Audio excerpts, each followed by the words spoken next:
Adelante, compañera.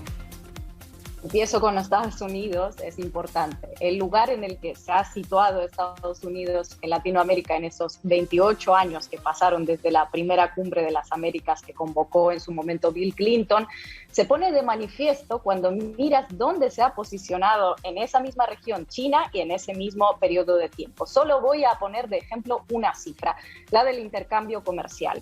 Desde 1994, el intercambio comercial entre Latinoamérica y China creció del 1,7% al 14,4%, y ahora se estima en unos 450.000 millones de dólares. O sea, China es hoy un socio comercial más importante para Latinoamérica que Estados Unidos. Y si bien Estados Unidos sigue siendo el principal inversionista en la región, con un 22% de todas las fuentes extranjeras que Latinoamérica recibe, la puerta al patio trasero se le está cerrando con un candado chino bien engrasado. Y ese candado, déjame adivinar, se llama Nueva Ruta de la Seda, ¿verdad?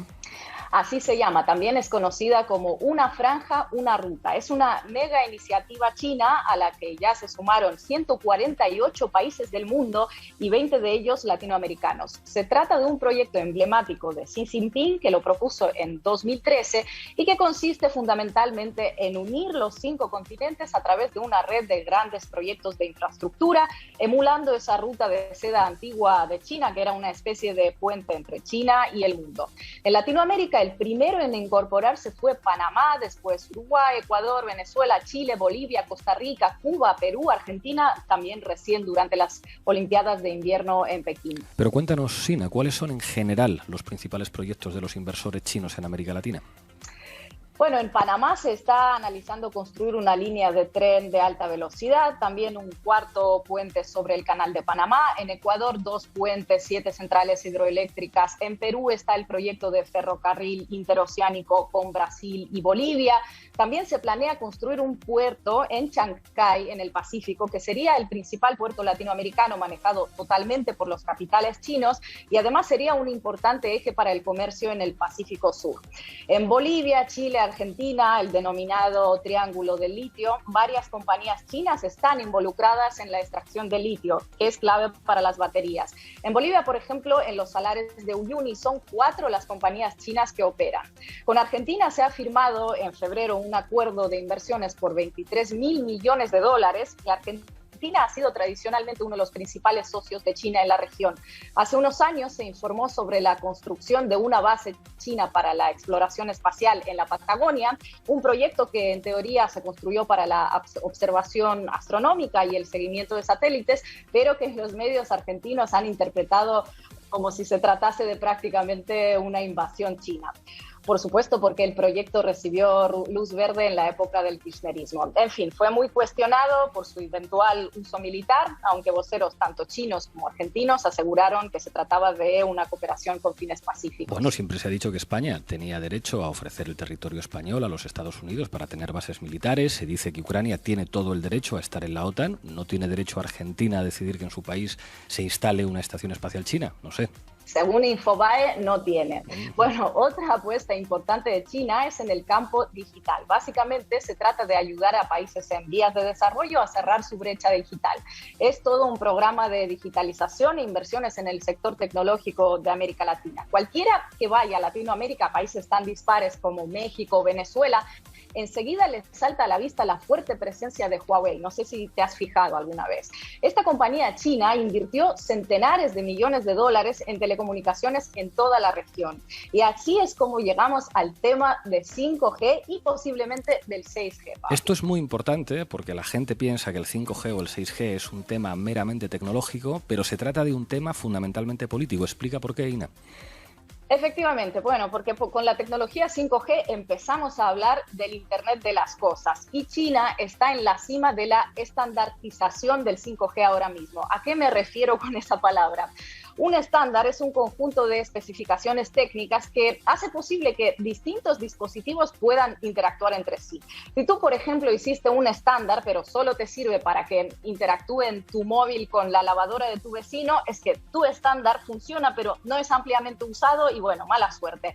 Pero si se empieza a usar más ampliamente, comienzas a controlarlo todo. Claro, y en 5G China ocupa una primera posición más que destacada. Sí, y Estados Unidos intentó sacarla de ahí a empujones, sancionando a sus compañías claves en el desarrollo de esa tecnología, como son Huawei y ZTE, pero aún no ha logrado superar ese dominio. Por cierto, que irónicamente, tratándose de Estados Unidos, el país que controla a los grandes gigantes tecnológicos que lo saben todo sobre nosotros y se lo transmiten a su gobierno casi siempre que éste así lo requiere, el pretexto que usaron para aplicar estas sanciones contra China fue el de que China estaba recopilando información a través de sus redes 5G y transmitiéndosela a su gobierno. Hay un refrán castellano muy cruel que dice: se cree el ladrón que todos son de su condición. Sin duda, los estadounidenses están muy familiarizados con este proceder. Sí, pero China no solo financia proyectos de infraestructura. La presencia china en Latinoamérica se consolidó también mediante créditos a estados y financiamiento por parte de los principales bancos. Entre 2007 y 2019, que es el año en el que tenemos los últimos datos disponibles, el gigante asiático otorgó préstamos por unos 137 mil millones de dólares, a ver si logro pronunciarlo, a países de América Latina y el Caribe. Y casi la mitad de ese financiamiento lo recibió Venezuela, luego lo siguieron Ecuador y Brasil. Por supuesto, ha habido avisos por parte de medios afines a Estados Unidos sobre la dependencia que está creando China en Latinoamérica, sobre que en realidad está persiguiendo sus propios objetivos, etcétera, etcétera. Claro, como si las inversiones estadounidenses o europeas fueran desinteresadas y no buscaran hacer negocios, ¿no? Hablando de inversiones desinteresadas, a finales de junio, en los Alpes, durante la cumbre del G7, Biden anunció el lanzamiento de una nueva asociación para la infraestructura global que supone una inversión de unos 600 mil millones de dólares que harían las economías de los países democráticos para cerrar la brecha de infraestructura con los países en desarrollo. Esta iniciativa viene como un intento de contrarrestar el despliegue de la nueva ruta de la seda de la que acabamos de hablar.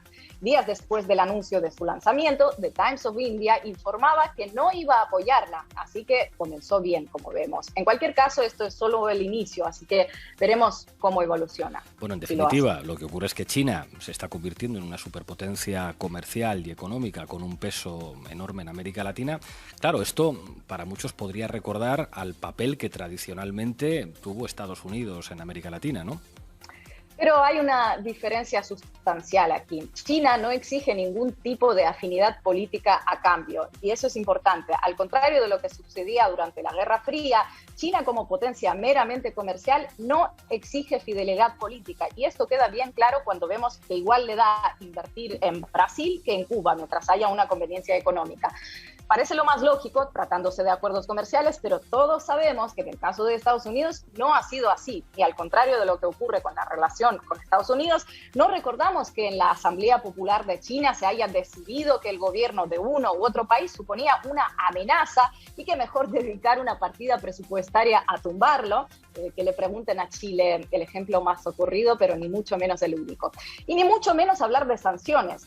El único tema sensible para China, de hecho, no se refiere a ningún asunto de los países donde quiere invertir, sino a un tema interno del propio gigante asiático. Déjame adivinar, el reconocimiento de Taiwán.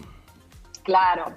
Y resulta curioso que ante estas muestras del poder blando, casi puramente comercial, muchos analistas adviertan sobre el peligro de hacerse muy dependiente de una potencia que lo único que exige son retornos satisfactorios a sus inversiones. Bueno, capitalismo puro y duro con cero intervencionismo político. Adam Smith decía que el mundo tenía que funcionar así, ¿no? Eso es.